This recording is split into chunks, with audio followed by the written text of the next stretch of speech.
श्रेया आणि शेळके आणि अंबिका माता प्रसन्न राजाराम धर्मा मसने आंबोट यांच्याकडून समालोचन करताना 200 रुपये बक्षीस आले.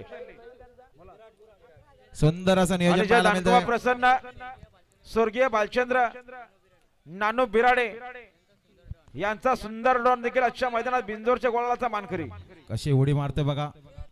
नियोजन असतंय दगडूशेठ म्हणजे. अद्विका गाड्याला बघा पुन्हा एकदा मैदानावरून कुर्ले यांचा हरण्या पाहाला बिंजोरच्या गोळाचा मानकरी. आणि आता आलेल्या शर्यतीमध्ये उजू सैन्यात हा विराट आणि शंकर पाहाला बघा. साईशा कल्पेश पाटील बालिवडे यांचा विराट सोबत शंकर पाहाला. सुदामदादा पवाली कडावकरांचा शंकर. कुणाल ड्रायव्हरला 2000चं बक्षीस आले. विराट आणि शंकर पाल्याबद्दल कुणाल ड्रायव्हरला 2000चं बक्षीस आले. मालकाकडूनच घ्या. अभिनंदन आहे गारुदेव प्रसन्न. साईशा कल्पेश पाटील यांचा विराट नवीन खरेदी. बिंजोरच्या